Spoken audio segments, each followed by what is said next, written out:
ہم دیکھ رہے ہیں کہ ایران اور امریکہ اب ایک دوسرے پر بہت ہی زوردار حملے کر رہے ہیں، لیکن ہمیں خبر یہ آئی ہے کہ کہیں نہ کہیں اگلے کچھ دنوں میں امریکہ، چین اور قطر مل کے شاید یہ جنگ کو رکوا سکے۔ کیا کہنا چاہیں گے، کیا دیکھ رہے ہیں آپ؟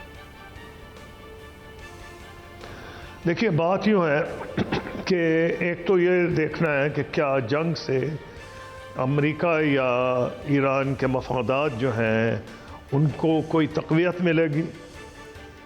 ایران پورا زور لگا لیا امریکہ نے، اس سے پہلے 40-50 دن زوردار حملے کیے، پوری جنگ ہوئی، مقصد حاصل نہیں کر سکے، بلکہ جو ایک کسی ان کے وہم و گمان میں نہیں تھا، باقی دنیا کے جو لوگ تجزیہ کرتے ہیں معاملات کا، ان کو پتہ تھا کہ ایران کا الٹیمیٹ ویپن ہوگا اسٹریٹ آف ہرموز، اور یہ پریڈکٹ کیا جا رہا تھا، لیکن کیونکہ یوز نہیں کیا گیا تھا، اس لیے ان کے جو انہوں نے فیصلہ ساز ہیں، کم سے کم امپریشن مجھے ملا کہ ان کو وہم و گمان نہیں تھا، کم سے کم انہوں نے اپنی حیرانگی کا اظہار کیا۔ پریزیڈنٹ ٹرمپ نے، وہ کیوں حیران ہوئے اس پہ میں خود حیران ہو گیا، لیکن بہرحال وہ حیران ہوئے، ان کو حیران کر دیا گیا، اور انہوں نے آزما لی اپنی پوری قوت، اور ان کے مقصد حاصل نہیں ہوئے۔ مقصد رجیم چینج تھا، مقصد ان کی میزائل پہ کنٹرول کرنا تھا، مسئلہ اپنی ٹرمز پہ نیوکلیئر پروگرام کو مسئلے کا حل نکالنا تھا، ایک بھی ان کو کامیابی نہیں ہوئی۔ ہاں، لیکن ایران کو نقصان بہت ہو گیا، اس میں کوئی شک نہیں۔ ہم کچھ 4000 بندے شہید ہو گئے، 4000 ایرانی شہید ہوئے ہیں، اور ان کا انفراسٹرکچر تباہ کیا گیا، 20,000 بلڈنگز گرا دی گئیں، منہدم کر دی گئیں۔ تو بہت بڑا ایک دھکا ہے جو 20-25 سال لگیں گے ایران کو ریکور کرنے میں۔ لیکن مسئلہ یہ ہے کہ اس کے بعد پاکستان کی ایفرٹ سے ایک میمورنڈم آف انڈرسٹینڈنگ پیدا ہوا، اسلام آباد میمورنڈم آف انڈرسٹینڈنگ۔ لگ یہ رہا تھا کہ اس کے بعد دنیا کوئی سکھ کا سانس لے گی، لیکن یہ بالکل کلیئر تھا کہ جو پریزیڈنٹ ٹرمپ کے مخالفین تھے، وہ چاہے کرسچن زائنسٹ تھے، جوئش زائنسٹ تھے، اسرائیل تھے، یہ کی ریاست پوری، وہ کہہ رہے تھے یہ سرنڈر ڈاکومنٹ ہے۔ پریزیڈنٹ ٹرمپ نے ہتھیار ڈال دیے ہیں، ان پہ بے انتہا پریشر پڑا کہ کسی نہ کسی طریقے سے اس سے نکلیں۔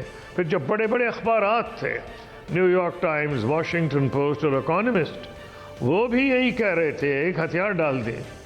ان ادر ورڈز پریزیڈنٹ ٹرمپ پر بے انتہا پریشر ڈالا گیا، ایک طرف ان پہ پریشر ڈالا گیا کہ نکل جائیں اس معاہدے سے اور ایران کو سبق سکھائیں۔ لیکن حیرانی کی یہ بات ہے کہ یہ لوگ بھول گئے کہ بڑے بڑے مظاہرے ہوئے تھے ایران اس میں، امریکہ میں، it is not our war, it is Israel's war. یہ کون کہہ رہے تھے؟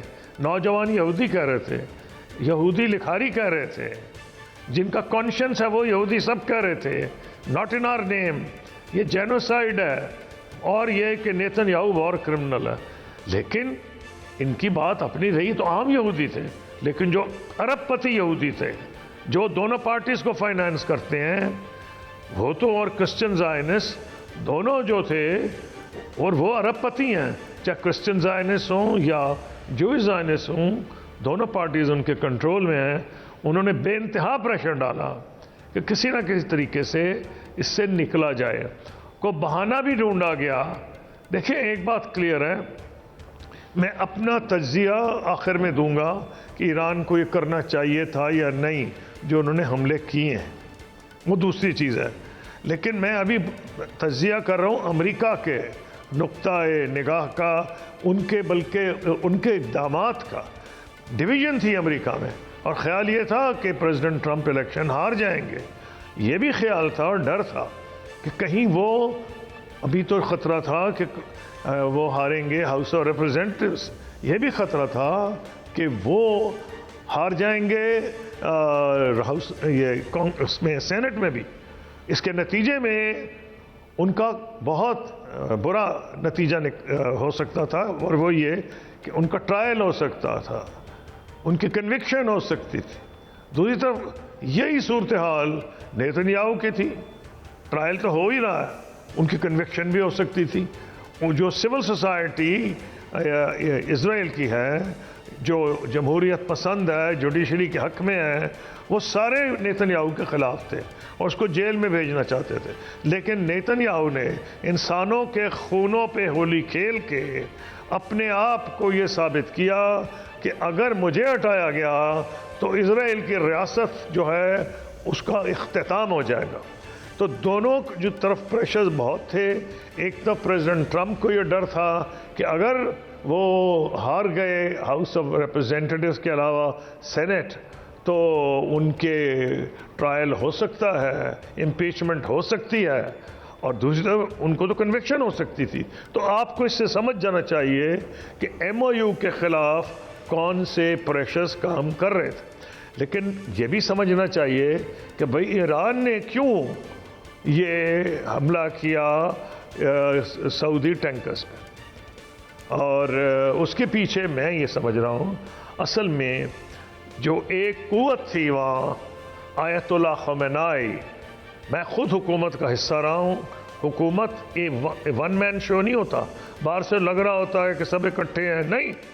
حکومتوں میں خود ڈفرنسز ہوتے ہیں. انہوں نے طاقت انڈیویجولی دی تھی کہ اگر کوئی بڑے مرکز تہران میں ہٹ ہو تو تب بھی جنگ نہ ختم ہو. اس میں تو آیت اللہ خامنائی کامیاب ہو گئے اور ایران نے ہر چیز کا جواب دیا. لیکن اس کا ایک نقصان یہ ہوا ہے کہ سینٹرلائزیشن آف اتھارٹی جو ان کے بیٹے انہوں نے ٹیک اوور کیا ہے ایز رہبر.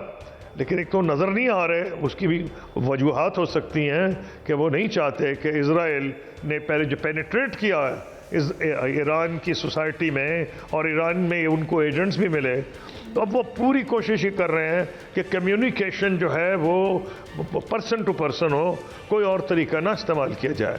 لیکن یہ بھی تو خطرہ ہے کہ جنہوں نے اتنی طاقت دیکھی تھی IRGC نے, وہ اب طاقت چھوڑنے کو تیار نہیں ہے. اگر ایک سینٹرلائزڈ اتھارٹی ہوتی تو میں سمجھتا ہوں جو صدر, جو وزیر خارجہ ایران کے, جو ان کے اسپیکر, جو ان کی فورن منسٹری کہہ رہی ہے, وہ بات مان لی جاتی, کیونکہ ایران نے بہت کچھ حاصل کیا تھا. دیکھیں, ایک ہوتی ہے صرف کہ جی حاصل پوائنٹس ہو گئے 14 کوئی نہیں. میں کانکریٹ چیزیں جو انہوں نے حاصل کی اس کا بتا رہا ہوں. بلاکیڈ ہٹا دیا گیا, ایران کی ایکسپورٹ شروع کر دی گئی. ایران نے ان کچھ دنوں میں $6 بلین کا تیل ایکسپورٹ کر دیا. پھر جو ان کے فروزن ایسٹس تھے ریلیز ہونے کی یہاں تک بات آئی, اور قطر کو اسی لیے شامل کیا گیا پاکستان کے ساتھ کہ جو ان کے ایسٹس فریز ہوئے تھے بذریعہ قطر ریلیز ہوں گے. بحث یہ ہو رہی تھی کہ سویابین خریدا جائے گا یا اس سے ادویات خریدی جائیں گی, کیا امریکہ سے ہی خریدی جائیں گی, یعنی یہ بحث ہو رہی تھی. لیکن میں ہی سمجھتا ہوں اگر یہ مان بھی لیں کہ امریکہ نے پہلے دن سے ایم او یو کی وائلیشن کی, اور میں ثابت کروں گا کیسے کی, کہ ایم او یو کا نمبر 1 آئٹم تھا یہ لبنان, اس کا حصہ تھا. لیکن پریزیڈنٹ ٹرمپ نے حیرت انگیز طریقے پر ایک علیحدہ معاہدہ کرا دیا لبنان کا اور اسرائیل کا. اگر امریکہ باز نہیں آئے گا, کیونکہ ایک کاؤنٹر آرگومنٹ یہ تھی کہ امریکہ نے, اسرائیل نے دھوکہ دیا ایران کو 2 مرتبہ. اور بھئی اگر دھوکہ دیں گے تو ابنائے ہرمز اپنی جگہ سے تو نہیں ہٹ جائے گی. 6 مہینے کے بعد دھوکہ دیں گے تو ابنائے ہرمز وہیں رہے گی. ایران نے ثابت کر دیا ہے کہ وہ اس پہ کنٹرول اس حد تک کر سکتا ہے کہ کسی جہاز کو گزرنے نہیں دے گا.